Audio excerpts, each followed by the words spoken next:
also like a friend, becoming like a friend, because even though I've never met you guys, I feel like I've known you guys for so long, and it's going to be a super fun show. And by the way, Matt, when I was first starting on Udemy, your course on how to make money on Udemy was one of the first courses I took, which was very good, by the way. If anybody's starting on Udemy, they should take that. Actually, that really got me one of the first. I was struggling at first, and that was really one of the legs up of my Udemy experience, where after I took your course, I was like, things clicked for me. And I was like, this guy's good. So thank you. Awesome. Thank you. And we should get you on like as a case study on the course. So that would be awesome, like a success story. I appreciate you letting me know about that. Yeah, no, it's seriously a good course, and it really helped me. I was like, wow, this is good stuff. Yeah. Hey, Matt, push your laptop back just a little bit, because that problem that I had last week myself, we've got that bar over the top of your head right now. All right, awesome. It looks okay. I mean, it's fine. So I guess we'll go ahead and start with the first thing that I wanted to ask you about. I know that we've talked about it. I kind of know like your history with coming to the US and all of that, but our audience doesn't. So if you could just kind of let them know, like, you know, you don't have to go into detail, but like where you started and where you're at now. Should I talk about coming to the US? If you want. I was born in Odessa, Ukraine, which, as everybody knows, is the capital of Europe, of course. It's not, but you know, people there, they think it is, and you know, I'm a proud Odessan. But I came here to the U.S. At a pretty young age. You know, when I was 11 years old, and went to school here, went to college here, so I got my education here. And you know, I worked as a software. I got a computer science degree. I worked as a software engineer, which I liked doing software engineering. I always had ideas, and the amazing thing about it was that you can put them into action, you know, when you know how to code. But I didn't like sort of like working for the man. It was like a little bit, I don't know, like, you know, I always had my own, I wanted to work on my own ideas, you know, and the only time I had to work on my own ideas, literally, it was like, would wake up like at 6 in the morning before work, on the bus to work, in the evening, on the weekends, but like all the time, it's not the best time, and all the, like, you know, it just wasn't my best time. And also, another problem I had is because I only was a programmer, I had no clue about business. And so I had to, like, you know, trial by fire. You know, I had to like learn everything on my own. And I did a lot of projects. I worked like crazy, and then, you know, the projects, they were failing, they were bad, and then they kind of failed less and less and less, and they started being more and more successful. And my first successful I guess you can really say it was a successful product, was my first the mobile app, which is a business planning mobile app on Android, which now is a 4-app series that covers fundraising, business ideas, business planning, and, you know, marketing, all the major things that people really struggle with when they start a business. And right now, actually, for the last 2 years, if you search the word business on Android, that app like literally has been #1 for the last like 2 years. Just the word business, because in the business niche, there's no more competitive keyword than the word business. And for the last 2 years, or I think a little bit more than that, I actually have pretty amazed myself, but that app has been #1. That's awesome. I didn't know that you started building apps before you were a Udemy instructor and everything else. We'll get to more of the apps later. When did you start selling online, and specifically in what challenges were you faced with? Well, my initial challenge was the apps, because by the way, I love my app users, but the stingiest people on the internet are app users. Because, you know, go ahead and try to pry 99 cents away from an app user, right? And I think we also are those app users, because I myself hate paying for apps. I don't know why. I should like feel some kind of like camaraderie with the other app developers. But there's something about apps where it's like a challenge. I'm not going to spend money on this thing, right? And I think so. It's really hard place to make money. So I had to really learn to sell and to learn to make money on apps. And I tried a million ways to monetize my apps. Affiliate marketing, you know, coaching, upselling coaching, all kinds of things. Like there's like 25 is an exaggeration, but there are many ways that the app tries to sell some products or services in there. And that's really the first place where I was like, I had the salesman hat on and had it was a challenge. It was a really big challenge. That's really the first place. And what about teaching on Udemy? That was really one of the last things I did, because my friend Nick Loper, Dennis, that I know you know him well, we're in the same group, yeah, who has, by the way, a great podcast himself. He introduced me to writing books, like the concept, and I actually always liked writing. Like, I took creative writing classes in college. It was like a thing I liked. But I never thought of myself as like, oh, making money on Amazon. And he kind of introduced me a couple of years ago to like, hey, it's totally possible. And I wrote one. Actually, my first book was really interesting. When my apps hit like 300,000 downloads, I took all the questions that people on the apps ever asked about business, and then grouped those questions into sort of sections and subsections and chapters, and answered it in my first book. And that was the idea behind that, was that like that would be the most comprehensive book on starting a business, because it's like gigantic sample set of real people who are real first-time entrepreneurs, and all their issues are answered, except legal questions, because that I wouldn't touch. And so that was really my first book that I wrote, and I wrote an accompanying marketing book, and that followed by an apps book, because obviously I have some expertise in apps. But then I got into YouTube, and only after YouTube I got into Udemy. YouTube was kind of like a playground a little bit to get comfortable with video, because for a programmer who's like learning business and marketing, and like video was like a whole new thing. It was like a whole new animal. And I'm still sort of working on continuously sort of improving the video thing, because it's a whole different animal. Because if you write something, you can always edit it, you can always change it, but video, it's live. I mean, even if you say hello, there's like, you'll never say hello the same way, right? Like hello, hi. And so video, it's like, it's always different. And no matter how good you are, there will always be like a sentence or two where that could have been better. So there's always room for improvement in video. And really, after I got a little better, I got into Udemy. But that's a real thing I'm still working on improving, is my video creation and the delivery and all that stuff. Yeah.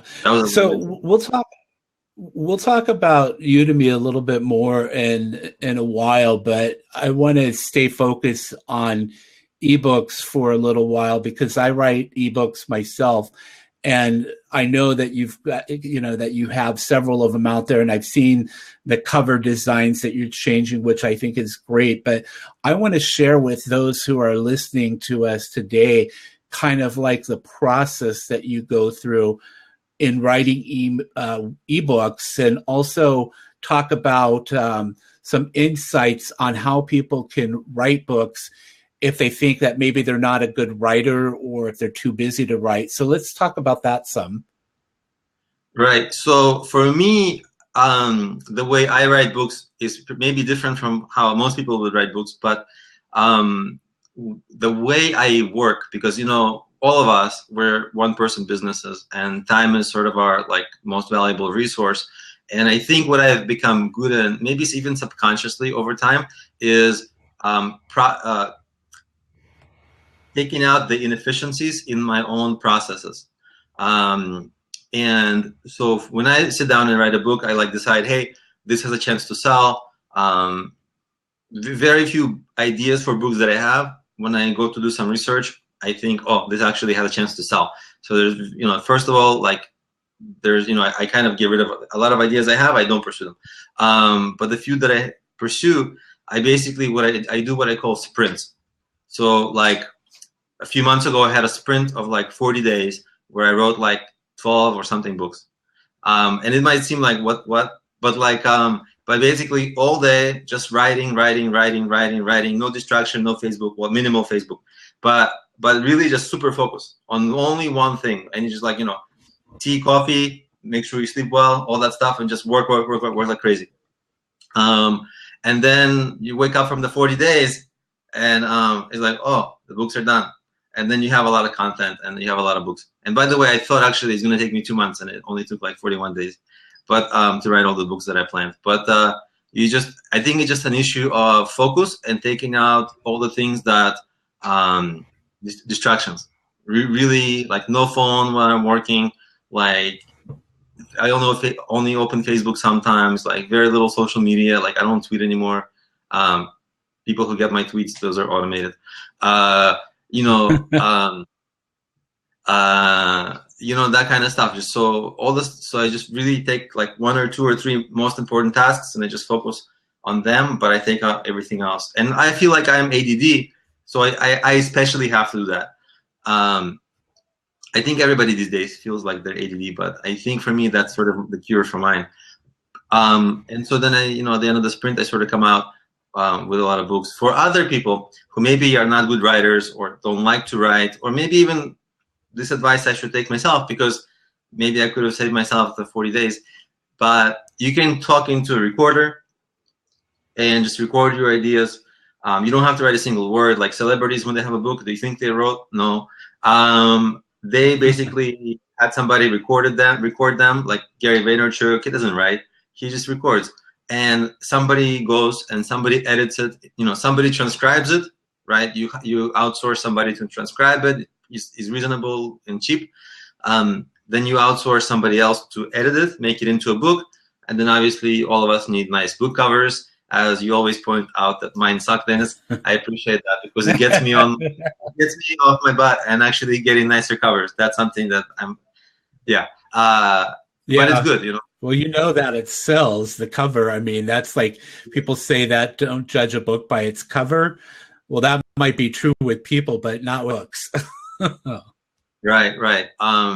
And so using Canva will probably improve you can just like real quick go on to canva.com and get a much better ebook cover probably for free. Yeah, well, Amazon, or Fiverr. Yeah, I mean, Amazon gives you some dummy images that you can use. And I like I'm just not visually talented. Like they all look okay to me. So I'm like, all right, that one looks good enough. And then Dennis comes in and like, oh, what the hell is that? What is that cover? You put them out on Side Hustle Nation and ask people like which covers that they think looks best or whatever. And I'm like, wow, he's finally doing something about it. And he's gotten some really good covers, actually. I like what I've seen. Thank you. Well, I'll pass it to the designer. Yeah. I wish I could take it. Yeah, I'll take it. Should we go to Udemy now or stick with the Kindle ebooks? I just wanted to, like, if you don't mind, ask a few more questions, like with Kindle, just to kind of go. So you're using your laptop to write your book instead of doing like the dictation that you were, because I mean, that's a great way to do that, or doing that on your phone. But I know that you live in a small apartment. So do you ever get out and go to a coffee shop or someplace other than your apartment? Because I mean, if you did something like these sprints, it sounds all great, I think it's a good idea, but I think I would go crazy if I just didn't go out and do. You go to the gym too, but do you ever go to the coffee shop? Coffee shop, not my favorite because distractions. Yeah, that's interesting. There's always people talking about their business and like girlfriend, boyfriend, blah, blah, blah, blah, blah, drama. My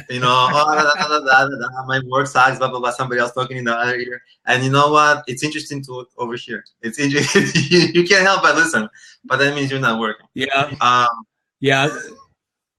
So silence, like, do you have any music or anything like that going? When I'm working, it's heated, like it's hot. It's on, like, yeah, I'm in the zone. Yeah. I mean, it makes sense with all the work that you've created, the ebooks, the apps, the Udemy courses, everything that you've done, like every site that I'm going to upload my courses onto, you're already on it. So really? Obviously a lot of work was put into all that. That might be pirated because so far I'm only supposed to be on Udemy. Really? Yeah. What about ofcourse.co.uk? That's the only one that's not. I was thinking maybe he doesn't know, but okay, that's the only one. Well, plus Fiverr. I don't know. You're just But yes, Okay. I have like multiple businesses. I have a little bit of coaching that I do. I have some Fiverr things that I do, freelancing. I have apps, like I have like 16 apps to support, some big number of apps to support. And I also have like Udemy, and I also have the books to improve. So I have like a lot of businesses. If I'm not like super on, like I'm just gonna drop the ball. So it's got to be heated. It's got to be like on.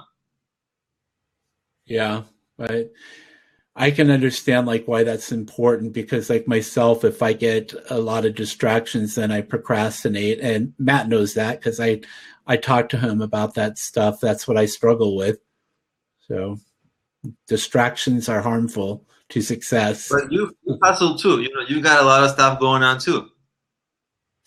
I do, but I think that you have to stay focused in order to get things done and accomplished. I mean, I do get things done, but then it's like you have to get the important stuff done. Like people always talk about, look at the things that are going to make you income at the moment and get those done so that you've got the income coming in, and then work on some of the other things. So I have to look at my day and say, what do I need to get done today that is going to generate me revenue now?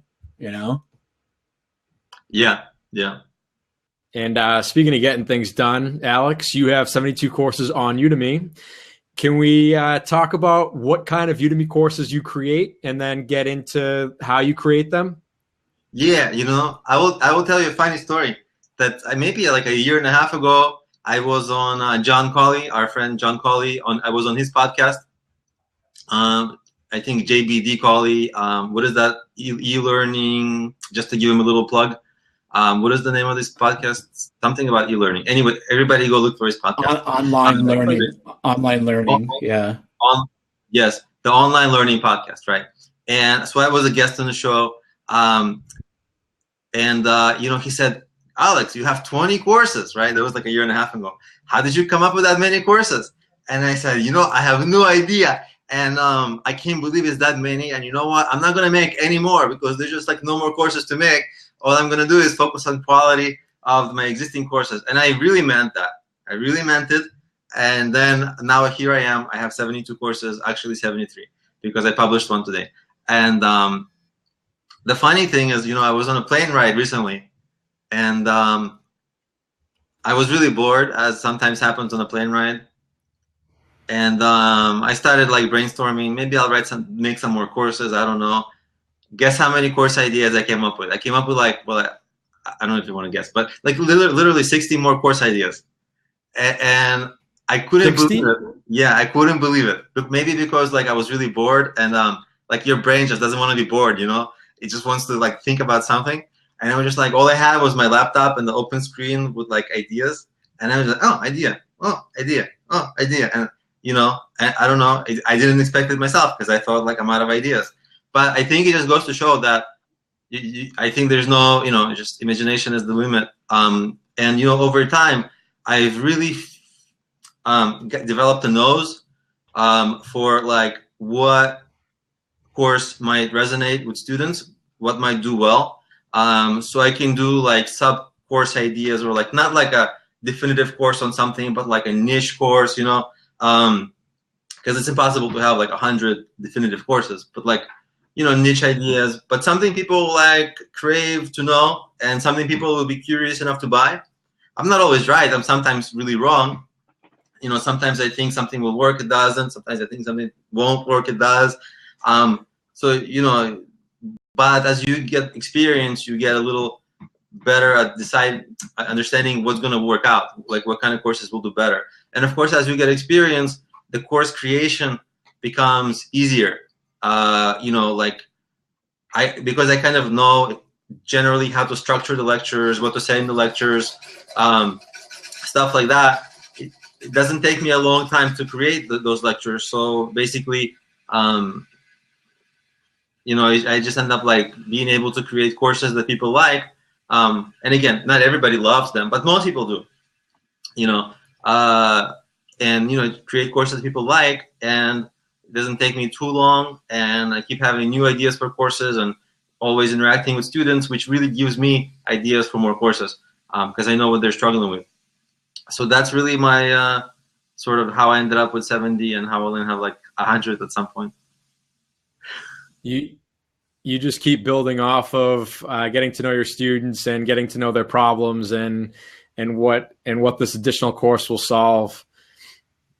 Yeah, you know, is what it sounds like.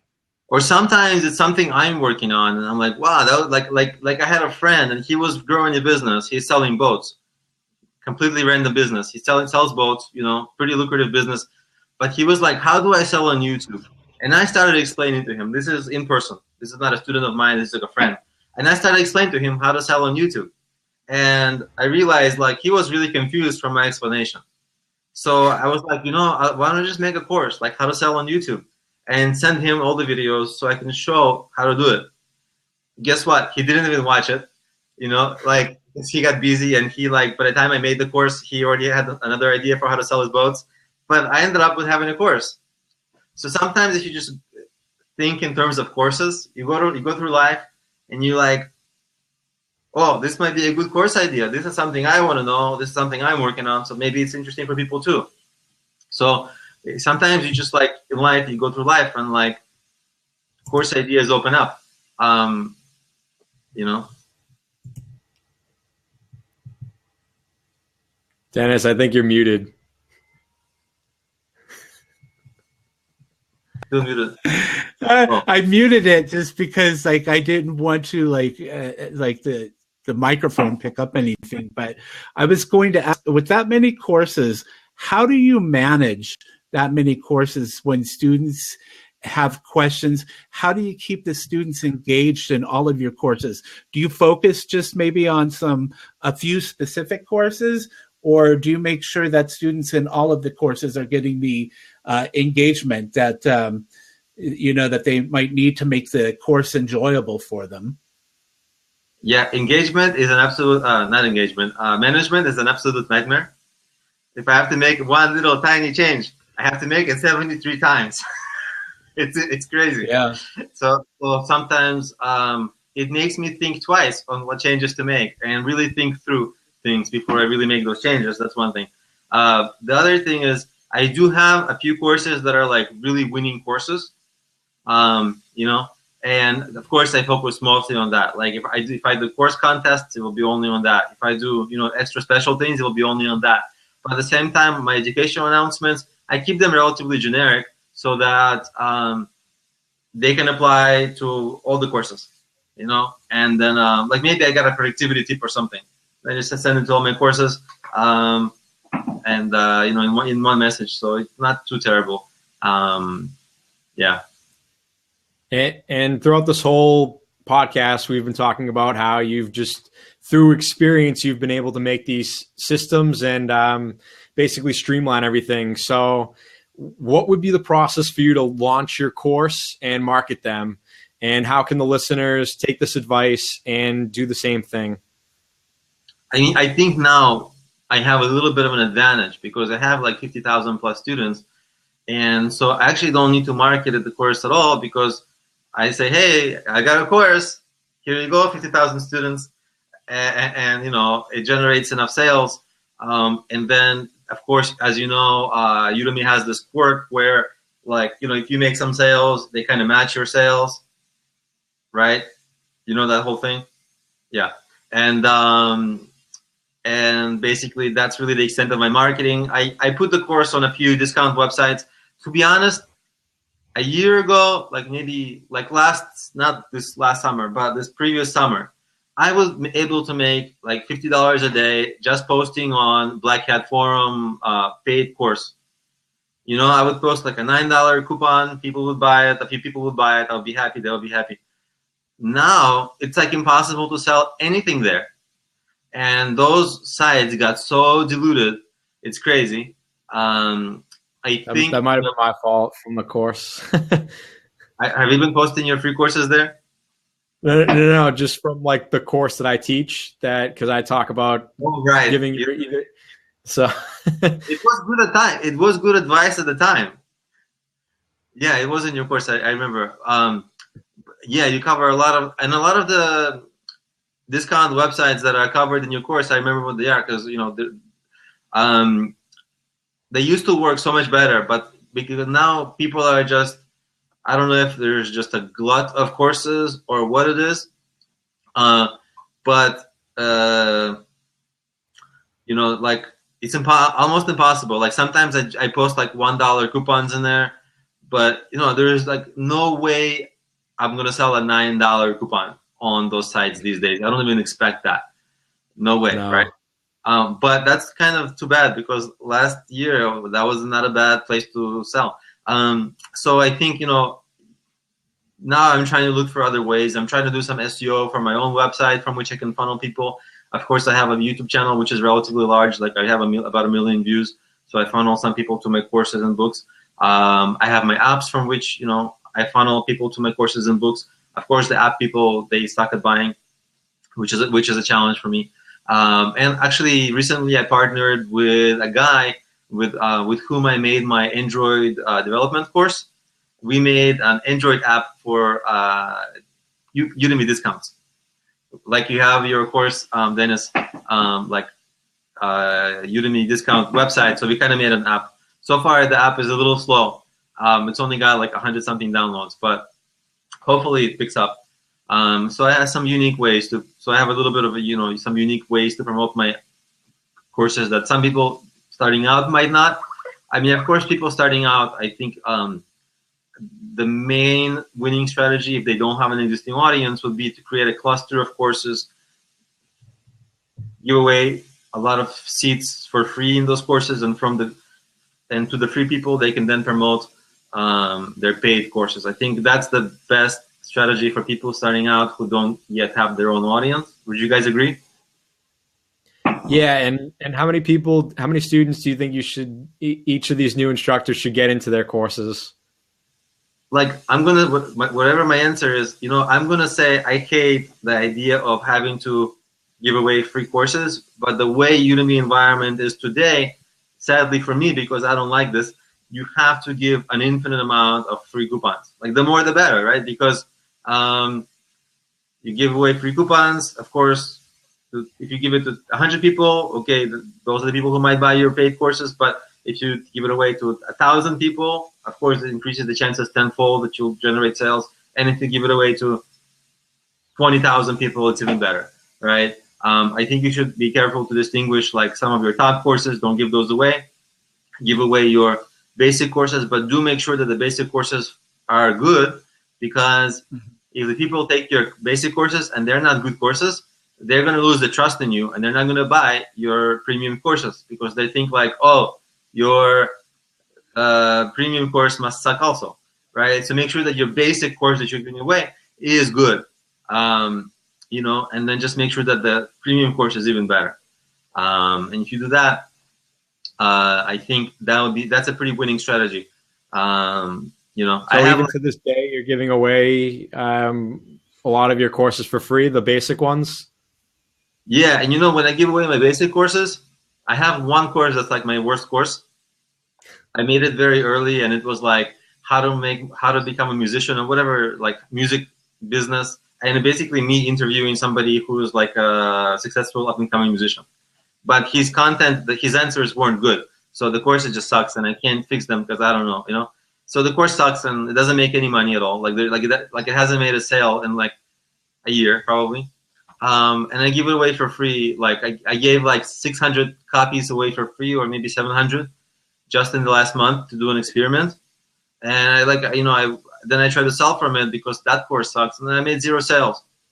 So and that was a little bit disappointing. But so at least the course that you give away, I feel like it does have to be pretty good. Because give away basic courses, I think people will just think you suck as an instructor. Yeah, I think it's a good idea, like on some of those slower courses or the courses that you consider decent courses, to use those as, I guess, like in some places they call them lost leaders or something like that, where you can get people to sign up for those. What's that? Make like a philosophical statement, but like philosophical, like within Udemy, not really philosophical like Plato, Socrates, but like Udemy philosophy. Yeah. Maybe like why not? So like there, except for this bad course I mentioned, there in theory, like I like to suggest that there should be no slow courses, because all you have to do is redo the course. If it's slow because it sucks, right? Usually. Like it's just not resonating. It doesn't have the engagement, right? Udemy algorithm is really good at picking up if the course is pretty good. If the course sucks, like it doesn't make like any sales. As soon as I refilm the course, it starts making sales. Like my most lucrative course today, I had to refilm it entirely, sometimes more than once, and then once it got to a point where it was good, it started like doing better, but naturally within Udemy. So I think it's like I'd like to reverse your statement and say there almost should not be slow courses. Yeah, I mean, I could say that there shouldn't be, but in reality, I know, like just from talking to, a lot of different instructors, that you're going to have courses that are your really good courses. It's just like the 80-20 rule anywhere in life. 20% of your courses are probably going to make about 80% of your revenue. The courses that aren't making as much revenue, what I was going to say, are the courses that you could, like you automate your tweets, and I think that you're probably using Tweet Jukebox. Is that correct? No, something else, but they're all the same. All these tools work the same way. They're just differently. Because I read your Twitter book and I saw that you were doing that, and I thought that's a great idea to do that, because most tweets have about a 15-minute lifespan. So it doesn't matter if you tweet the same thing over 3 days, 4 days, or whatever down the road, because somebody else is going to see it. And so tweeting out like a free course here and there, I send out like my WordPress course, which is actually one of my better courses on Udemy. I send out a tweet letting people know that they can have that course for free. They come in to a landing page and they sign up, and I get their email address so that I can send them through a sequence of messages just asking them how they're doing on the course, reminding them that they can engage with the instructor, myself, and all of that. So I use that because I want to be able to market to those people a larger audience, build my audience with those courses, so that when I release my next course, and Matt and I were talking about this, we think that releasing a course once a month is a good schedule for most Udemy instructors. So each month you're growing your student base, and you can say, okay, here's my latest course. If you like the course that you took, here's my latest course. And because you're a student of mine, you get it for X amount of dollars, like let's say $9, $15 or $19 or something like that. So some of those courses that maybe the word slower isn't the best word to use, you're still building your student base so that when you put out your better premium courses, that you can sell to those students. That's just my thought. I agree with that. Except I think it's slow. Maybe some people insulting. Would find it insulting. Maybe financially challenged. So that's slow. Yeah, we can be politically correct. We'll start calling them financially challenged courses. Financially challenged courses. Just need a little bit more support. Yeah. Hey, so I want to ask you a question, because I know that, didn't you say that you grew up in the Bay Area? Yes, I did. So you travel back there, and you've had the privilege to actually go to the Udemy headquarters. So could you, for our listeners, because a lot of us haven't had that experience, just give us an idea of what that's like? Well, I can tell you Lindsay Bonner is a real person. Yeah. She's real. It's her life. Everybody's great. Actually, I will tell you that they are so welcoming. And literally the first time I was there, it was like lunch, and they have like a kitchen area, and they had like somebody from the review team came and joined us. Somebody from like instructor support came and joined us. Lindsay was there. Eliza was there. and like they all like sat around me, and I felt like, oh my god, like pressure, but all of them, they spent like maybe 45 minutes or an hour with me talking about my experience as an instructor, like how I can do better, all that stuff. And all of us, if we went to Udemy, we would be like, okay, I hope they tell me some insider secrets, right? I hope that they will tell me some secrets. Of course they don't, but what they suggest are like really amazing. For me, they suggested like really amazing ways that I can improve in quality, of like how my own courses can improve in quality. And Matt, just like, when I took your course and I was struggling before that and I was flatlining, and then your course kind of helped me get a leg up, improve some of the things that I was doing with my courses. Also, when I took to heart and practiced and improved my own courses with the advice they were telling me, that's when like another leg up in my Udemy experience happened. So essentially, they just talked to me about, they really focused on helping me become like a more quality teacher. And at the time, of course, when you're hoping for like, I'm hoping for like secrets, and give me the insider secrets, to tell me what Alan Hill knows that nobody else knows, right? But you don't get that. So it's like, they gave me all these things to think about and practice, and ultimately really just improve my quality. And as soon as you improve any part of your quality, and there's so many points to improve on, you start doing better, like naturally, not like maybe not right away, but within a month or 2 or 3, surely. And there's just so many things that they focused on and helped me. They talked me about, how to get rid of a lot of my ums and likes when I taught, the pacing of the course, the quality of the course, structuring the lectures, improving my, getting better equipment, improving my background, improving my, the camera quality, the audio quality. At the moment, I have bad audio quality, by the way. I have like a very loud heater right here. I don't know if you guys can hear, but so there's so many points to improve on, and they all kind of gave me all these things to think about and try and read up on, and maybe buy different equipment, and I did, and that was really what happened. They were all welcoming, and I was amazed that they kind of like wanted to know as much about my experience as an instructor as I wanted to know about Udemy, right? I wanted to learn from them, but I was kind of amazed that they wanted to learn from me, and I didn't really expect that. But they're really awesome. Like, I don't know another company that does that. Like, there's no other company that does this sort of thing. And I'm not the only instructor that visited them. A lot of instructors, they're very welcoming. Yeah, so I mean, you bring up some solid points. Like, everybody wants to know what the secret is to like how to market the Udemy course and make more money. I mean, maybe that is kind of a secret there, because I don't think many instructors think to just, hey, why don't you just improve your course, get those course satisfaction ratings up from your students, and then you'll start selling more Udemy organic sales. I so agree with you. I'll tell you, I have a client. I'm coaching her through how to make a Udemy course, her first Udemy course, right? I'm not anal by nature, but like I'm very anal with her. I'm like, just do this just right, move here, say this, don't say that, like redo this, redo that. And I'm like, I don't really even recognize myself. Like, I'm not that, I'm like, usually I'm like, hey, that's cool.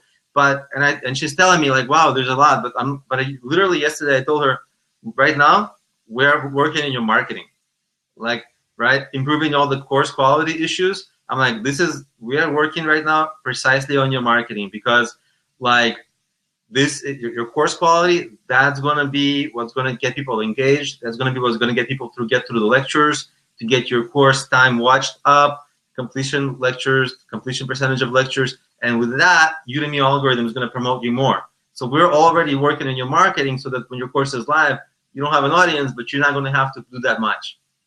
So that's really the thing.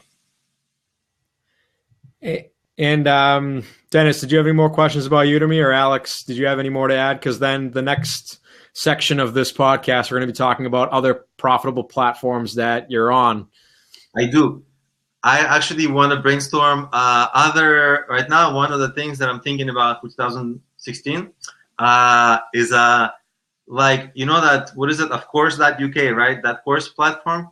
And I'm kind of working on possibly having my courses on Skillshare. I don't know if that's profitable, but what would you recommend? Because I think of most people on Udemy, you're one of the experts, Matt, of like finding other I even learned about this EduPow from you, and skill feed I learned from you. So like even from back in the day, you had ideas for secondary and tertiary like course platforms. Are you finding success with the other ones? And by the way, the only way the way I got on that Course UK thing is this fall, like this past September, they emailed me and I said, here's, just download the lectures, upload it. I don't have time, so they actually uploaded my courses there. It wasn't, and I was surprised. It was my first paycheck from them in my PayPal. I was really surprised to see it this month. Yeah, they're making Phil Ebener money too, so it's good. Yeah. I just got on there with my selling on eBay course this month, so we'll see if I get paid from them. Dennis, did you have a question? But wait, before we move on, no. Are there other platforms? I'm just like sitting here listening. Sorry. Oh, okay. So the Skillshare, my experience with them. Oh wait, sorry. What's that? Well, now we are equal in props. I see like on Vlad, people give people props. These little hands. Do you guys see that little thing? Yeah, you know what? It's like we don't get as many props as we did before. Thank you for giving me props. Sergey. That's Sergey. Yeah. We used to be getting like 1,300 props or like 600 props. Like, I don't know. So anyways, so Skillshare, they work on a unique student. So you would get $1 per enrollment of a unique student. So for instance, on my profile right now, I have 500 enrollments. I don't know how many of those are premium, but I'm expecting to see in my first month that I'm eligible to receive a paycheck from them. I'm looking at least $350, and it's pretty quick to upload your course onto that. And you don't need to do any marketing. That's the beautiful thing, because they work by a monthly subscription, and you're supposed to get $1 per unique enrollment, as well as another additional $1 if somebody completes a project. That's something different on Skillshare, is that you got to come up with like a quick and easy project that they can do. And every time your student completes that, you'll get an additional $1. So then there's incentive for you to engage your student and have them complete that. So for example, we were talking to other instructors, and I think Gary Vaynerchuk's actually on there. And he has 10,000 unique students, so he has anywhere between $14,000 and on there. Phil Ebener has 14,000 unique students. So I think it's going to be, if everything from what other instructors are telling me, Skillshare is going to bump into the number 2 for me in the future. So I think you should definitely go on there. Yeah, I'll reinvest my time in that. Very good point. Smart. Maybe I'll focus on that that UK thing and Skillshare. It's so confusing. Skillshare, Skillfeed. By the way, Sergey, can I make a request? Can you give me props so I'm double of Dennis? Thank you. I appreciate it, Sergey. I love the comments also from Sergey. He's like, keep them away from Black Hat Forum. That was really funny. I'm just posting some links to some of those sites because I just did a search on Google. The first one is Skillhance. That's run by the guy who is with us today, so you should definitely check out his website. And then I put Skillshare, which you had mentioned. Teachable's another one, and those 2 links that I put in there are either like Coursera and lynda.com are also some sites that come to mind that people can post their sites to. It takes more work because you have to manage it. I mean, you talked about you have 72 courses on Udemy. Talk about managing courses on Udemy and then on Lynda and Skillhance and Skillshare. I know that Matt sometimes calls his own website Skillshare on accident. Or Skillfeed. Yeah, which is no longer around, right? We should retire. Which one went out of business? It was financially. What did we say? It was financially challenged. They're not slow; they're just financially challenged. It was based there in New York City too. And there was a company, that photo company owned them, and I don't know what happened with them. I was making some decent income on that site. I mean, it was like enough to buy a couple of meals or whatever, but still, it was nice. But Matt was talking about Skillshare, so I think that I need to check that out. Yeah, we all need to get on that. Yeah. Oh, Matt says that I'm up next here, so I got to multitask there. So let's go back now and talk mobile apps, because you and I have talked about that a little bit, and I know that. What's that? Phil is giving props. Phil, I'm trying to get double the props of all these guys. Can you please hook me up with something? Thank you, Phil. I appreciate it. All right. Also, Sergey, hook me up with some more props. All right. I'm going for double, you guys. Phil's got to give me some props because I'm going on their show here in a couple of hours. Props just for me. Phil, can you throw at least 68 props my way so I can at least tie down? No, I'm okay. Look, now I feel so much better about myself. I'm doing great. All right, guys. Yeah, they have no monetary value, so there you go. So I want to talk more about mobile apps, because I know that you have an app out there that I would like to do something like it, to be able to put Udemy courses on the app. So first of all, is something mobile apps? Are you seeing some decent revenue from your mobile apps? And let's talk about ways to build those apps for those that are listening out there who are curious about that stuff, because mobile apps are popular. Okay, let me first explain how to build them so that people can sort of feel like they can do it once I talk about making money from them. Traditionally, there's been a few ways to make apps, right? So if you're a programmer, or if you want to learn how to, take a Udemy course, learn how to build it, it's the most pain in the ass way, right? You gotta bang your head against the wall. Like, it's really difficult. There's a lot of stress and challenges. Sometimes there are bugs. You have no idea how to fix them. And you don't know when you're going to figure them out. So it's challenging. The other options are no less challenging. The other options are like, get a programmer to partner with you. Well, good luck with that, because they're either going to work on their own idea, or they're going to get paid 6 figures somewhere, at a job, right? So good luck convincing them that your awesome idea is worth them not getting like 100K, right? So that's not going to work. So partnering is very hard. And so the other option is outsourcing. Basically, you can outsource on, is it Upwork.com, which has very, very good people, but it's not going to be cheap, because you have ideas, you have an app idea, and it's going to take some thousands of dollars to build it. But the thing people mostly don't realize is that when you launch your app, that's really day one. To make any technology good, you have to perfect it over time. So instead of the $1,000 that most people think is going to cost them to make their app, it's multiple times of that. That's the cost, because the real cost is like over time, iterating, improving the app. And that's the same with any technology product, from a car to a tank to an app. It's really just improvement over time. Almost all technology sucks at first, right?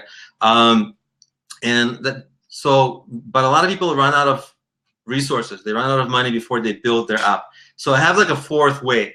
It's actually something that I started doing. It's like, it has the best of all worlds. And that is, of course, you struggle, you learn how to make the app, and you outsource some crucial parts of the app, which are like maybe difficult or challenging, but you don't necessarily outsource and just have it made, but you outsource and you get the person outsourcing it kind of coaching you of how they did it. And the coaching part just takes like an extra 30 minutes, an extra hour, but then you'll be able to go and edit and make changes to that part of the code, right? So that it's not like a blind thing you're getting, and if it doesn't work, you're stuck.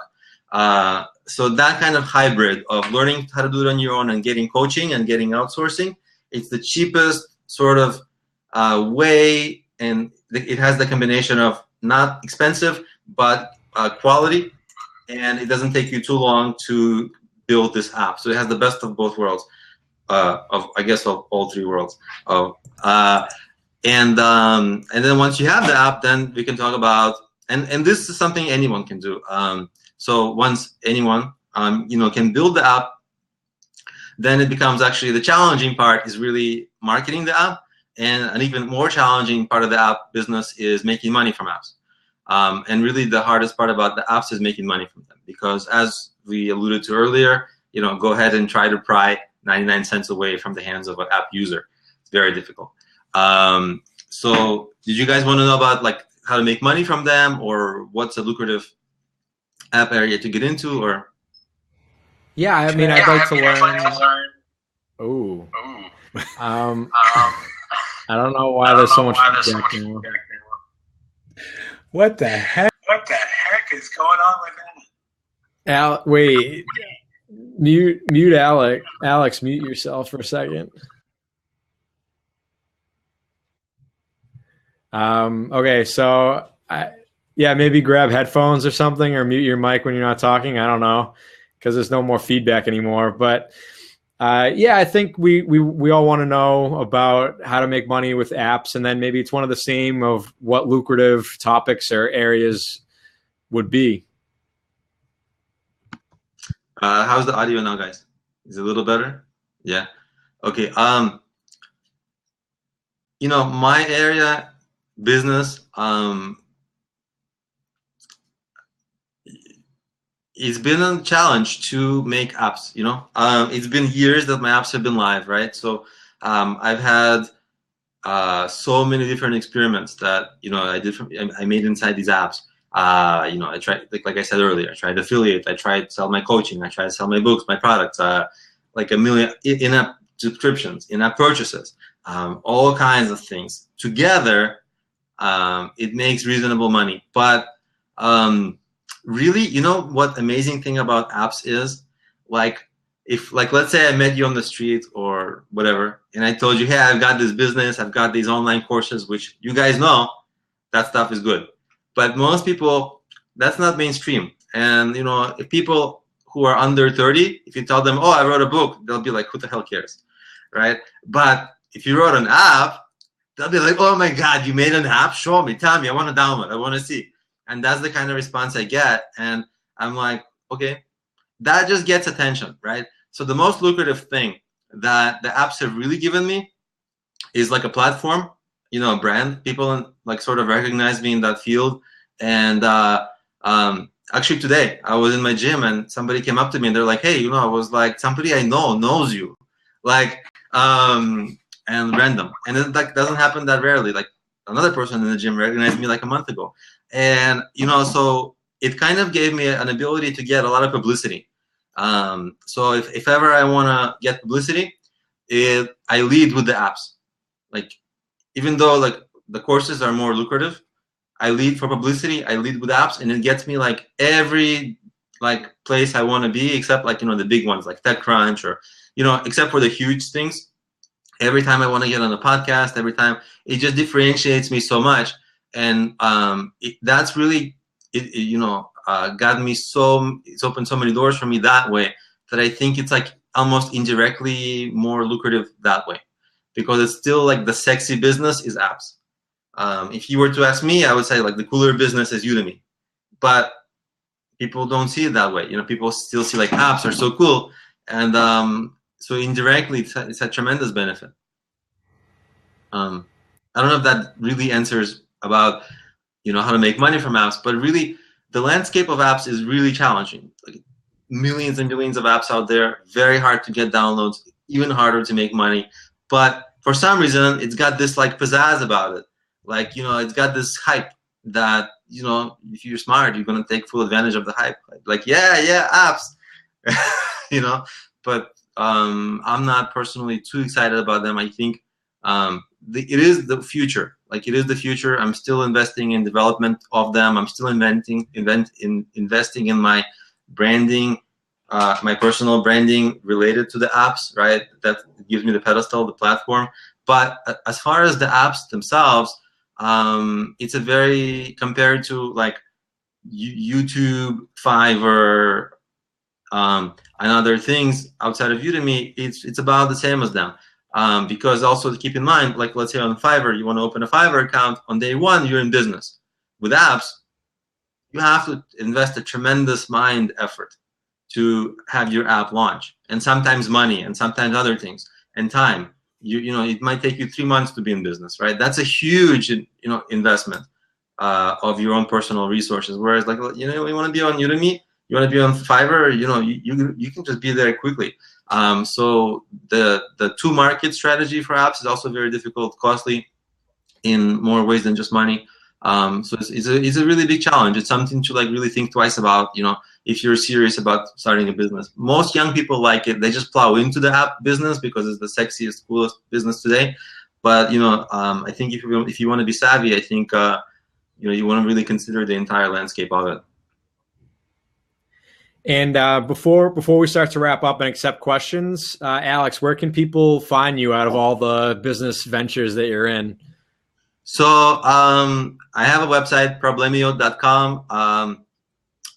I have a little blog, which I have a list of all my courses and discounts to all my courses, which maybe you guys will link to in the show notes, so people, because the URL is a little bit long to say. And of course, people should email me. It's my name, alex.genadinik, which is an impossible last name, at gmail.com. So that's why it's so much easier to just, go to your show notes, and then from there, maybe find me. But if you're amazing enough to remember my last name, or if you're amazing enough to copy and paste my name from somewhere else, it's alex.mylastname at gmail.com. And, I love hearing from people. My entire business is predicated on helping people, and that's what I actually really am passionate about, helping people, and genuinely do love hearing from people and interacting with them. And so I hope to hear from people, and I'm actually looking forward to getting some questions. Hopefully Sergey will have some cool stuff to ask us. And if anybody is interested in some of the great things that Alex had to say about my Udemy course that he watched a year ago, this is the link to it. It's for a $9 coupon, and it's usually on sale on my website for $19 or $37 if you're watching this years from now. Good luck, man. And Alex, feel free to post your link. Hey, is it getting dark there?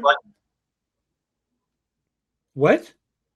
Dennis, you are not on top of your plugs. Look at Matt. Like, look at that. That was masterful. I told Dennis, him to do that. I'm coaching him via the magic of instant messaging. Now he's like, Matt, it looks like it's getting dark there. I'm gonna post. Yeah, it's getting dark on my end. Discounts to all my courses. There you go. No, because Matt's going to ask me at the last thing, like, where people can find me online. Well, where can people find you, Dennis? That's great that you asked that, Matt. You can find me online at dennisjsmith.com, and we have some feedback there. So, again, that's dennisjsmith.com. And I just want to say thanks, Alex, for joining us today, and thank you for those who took time out of their day to join Matt and I. You can join us every week for the Make Money Online show or podcast, which is here on Blab at 1 p.m. Pacific time and 4 p.m. Eastern time. And I will be a guest this evening on Phil and Dave's show, the content show, right? The passive income show. Oh, what? Whose show is Come on, then you're gonna be a guest. You gotta get the name right. That was the show that we were talking about calling this one. I told Phil that I was going to drink vodka drinks during their show. The passive income show. Boy. Yeah. Seems like you've had a couple of vodka drinks already. No, but I'm excited to be a guest tonight on their show. We're going to talk about affiliate marketing through the Udemy affiliate program. So if somebody's interested in learning more about that, they can certainly join us tonight. I know that it's at 7 Pacific, right, Phil? Because I know it's 8 o'clock my time, right before my bedtime. 6 Pacific. So that's 7 my time. Well, that's great. That's a little earlier my time. So join us tonight at 6 p.m. Pacific. That's 7, 8, 9 Eastern. So that's still early enough for Matt to hang out and watch the show. And Alex, too, because he's on the Eastern time zone. Yeah, and by the way, what happened to you guys not drinking beer anymore on the show? We smartened up and we got serious. I have a better thing. I know you talk about drinking beer and vodka, right? How about drinking some vitamin D? That's not drinkable, is it? Gummies. Vitamin D gummies. All right, that would be a good show for the show. Huh? Why don't you just go outside your house and soak up the sun? Too cold. Actually, people complain that it's a warm winter. It's gotten too cold. It's way too cold. It's too cold. So stick with the vitamin D gummies and don't drink. It went from being sunny. It was sunny when we started the show, and now it's cloudy out there. So, do you have any last minute advice before we go, or did I forget something, Matt? But before probably we answer a couple questions if anybody has some. Yeah, you know what? There was one question up here. I was telling you about that. I don't know if we covered that. It was, oh boy, where did that go? I have to scroll up because somebody typed a lot. They have a question about different strategies that we can use to target traffic from social media and how we can make the organic traffic useful for any kind of working on internet marketing. Who wants to take that one? A strategy is a long-winded question. You really have to figure out what your topic is, your course. So like if it's a WordPress course, find places that people are talking about WordPress online, whether it be a forum or maybe a Facebook group. That's where you would want to go in and target that type of audience. So it really depends on what your topic is, where you want to go to be able to specifically market to them. Specifically. So that's what I would have to say with that. Anybody else? Bueller? I think sometimes people look into obviously social media. The question honestly didn't entirely make English sense. It's a little hard to understand which parts of it to answer. It sounds like my app users when they ask questions because they type on the phone and like the autocorrect like screws up their questions. I'm like, what is that word really supposed to be? But was the question about how to like target specifically on social media? Yeah, I think that would be like targeting social media, like just specific ways. I would say that would be a good way to put it. Facebook groups, they're on all kinds of topics. There are groups, right? And I'll tell you how I can actually use different Facebook groups to sell products. Obviously you don't want to spam. You want to have a pre-existing relationship with whoever the group admin is. So the pre-existing relationship is very important. And then you literally can go in there and say, pick the group where the audience, big group, like 1,000+ people, and, where the audience cares about the topic of your course or whatever other product you're selling. And you hang out there, get to know people there, get to know everybody, and publicly or privately, but if you can do it publicly, ask the group admin, like literally mention at group admin and say, hey, I just launched this course, or I have a certain discount or some promotion going on. Do you mind if I post a link to the course? And that way you respect the admin. Usually the admin doesn't care if you respect him. It's a good, you show you're a good citizen. And they say, definitely you're welcome to do that. And then in your very next message, what you do is you say, at group admin allowed me, gracefully or, generously allowed me to mention my product. Here it is. Here's the link to my product, and here's a discount. And what you really must do is use a very large image, a very bright, like good, nice-looking image that will draw attention in the group so you get the most engagement to your post. And then once you get a lot of engagement, make sure that you manipulate engagement by getting your friends to like and comment so that more and more people will see that post. Mm-hmm. And then, of course, that's how you get the maximum. You're in good graces with the admin, and the most people in the group will see it. And that's actually how you make reasonable sales from Facebook. Yeah. Sergey wants to know. Sergey is like a master. I didn't mean to cut you off like that. I think that those were all really good points, that it is a good idea that you'll find me, like, if I see a friend posting something that I like their post, because that does help engagement on Facebook. But Sergey wants to know how he can make $10,000 a month on Udemy. And I was just chuckle. I told Sergey how to do it. I told him like months ago, and he didn't follow my advice, and I don't know, he's not gonna. But it's all about it's all about having insane quality of your courses. Like, whenever you think your quality is good, you're wrong. Like, top one more level, and then maybe it's good, right? So never settle, Sergey. Always better. There's always you can be better. Okay, your title can be better. Your sales video can be better. Your description can be better. Although I think nobody reads that. Your actual lectures can be more engaging. They can be shorter, and you say the same amount of stuff with less amount of time. Always can be better. You can be friendlier, better eye contact.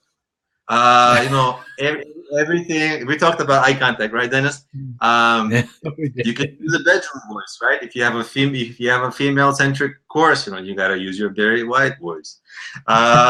Always, you could be better. You like my Barry White? Matt liked my Barry White voice. He had a laugh. I think that advice was awesome, and probably some of the best that I've ever heard on this show, for sure. It really hit home with things that I need to do and things that I think most people need to do. Okay, in that case, guys, I have a challenge for you. Yeah. On your next episode, I want to hear your Barry White voice. Or maybe now. I don't think I want to go there. I don't want to go there. No, because I was like joking with Matt before the show, like it's just like the radio voice. Welcome to the Make Money Online show, where today's guest will show you how they make money with 72 courses on Udemy. That's pretty good, but Jerry Weiss will do better. And then I could do it on helium too and make it funny. All right. Are we ready to wrap for the day there? Because we're running at about 9 minutes after the hour. We got a lot of great information in, and I'm sure everybody wants to get on with their day and take the information that we talked about today and put it to work for them. So, Matt, any last thing before we go ahead and wrap? Because I've got a show tonight with my friends Phil and Dave. No, I mean, I think a lot of great information was said. Thank you so much, Alex, for coming on. Like, it was really a pleasure, and we'll continue to talk, like, on Facebook chat or whatever else. Like, won't distract you too much, but it was a lot of fun and a lot of great information. Guys, I had a lot of fun with this thing. Great. We'll do it again sometime. So, all right, that's a wrap. Thanks, Alex. Feel free to link your website again on this, and then we'll link it everywhere else. Thank you. I love to hear that. That puts a smile on my face. That's a quote from Sergey. That puts a smile on my face. I really like that. And guys, when I get a nice review, that puts a smile on my face. That was from his educational announcement. I was laughing about it. I was like, good quote. All right, let's go ahead and wrap it up so that we can go on with our lives. Good luck tonight, Dennis. Thanks. Good night, everybody. I'll watch it tomorrow morning. Good afternoon. Okay. Take care. Bye. Ciao. Bye. How did Now it says kick on there, so I'm going to kick you off so that we can end this, okay? All right, but you're still good with everything? All right. Goodbye, everybody. Thanks for joining us, and we'll see you next week.